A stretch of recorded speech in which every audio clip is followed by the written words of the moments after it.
Ооба кол коюлду. Версальда кол коюлду. Көптөн бери убада кылынып келе жаткан жаңжалды токтотуу келишими акыры жетишилди.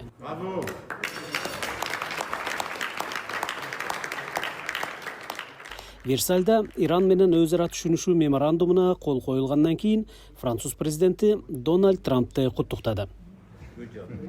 Ал тапта Тегеранда президент Масуд Пезешкиян да ага кол койду.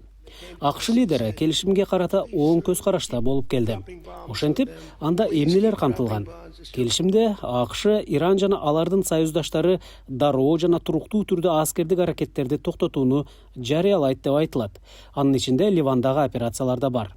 Бул Тегеран үчүн приоритет болуп эсептелет. Анда ошондой эле Дональд Трамптын негизги талаптарынын бири Иран өзөктүк куралды өндүрө албайт же сатып ала албайт деген шарт камтылган.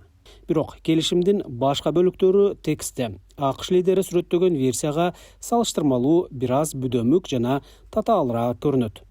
Иранга салынган экономикалык санкциялар бара-бара жоюлуп, өлкө 300 миллиард долларлык калыбына келтирүү фондуна ээ болот. Бирок бул каражатты кимдер бере турганы тууралуу так жазылган эмес. Ал эми дүйнө жүзүнүн бардык көңүлү Ормуз кысыгына бурулган. Коммерциялык кемелерге кысык аркылуу эркин өтүүгө кайрадан уруксат берилет. Алардан азырынча акы алынбайт. Деген менен Ирандын расмий өкүлдөрү келишимдин 60 күндүк мөөнөтү бүткөндөн кийин акы алына башташы мүмкүн деп жатышат. Ушул жана башка карама-каршылыктарды АКШ саясатынын эки тарабында тең сынга алышууда. Мен сүйлөшүүлөрдөгү АКШнын өкүлдөрү жана президент Трамп буга макул болду дегенге ишенгим келбейт. Анткени бул согуш башталганга чейин Ормуз кысыгы Иран үчүн соодалашуу куралы болгон да эмес. Ошондуктан кысык аркылуу өткөн коммерциялык каттамдар үчүн акы алууга уруксат берген кандай гана келишим болбосун, ал АКШ үчүн гана эмес, дүйнө үчүн да өтө начар келишим.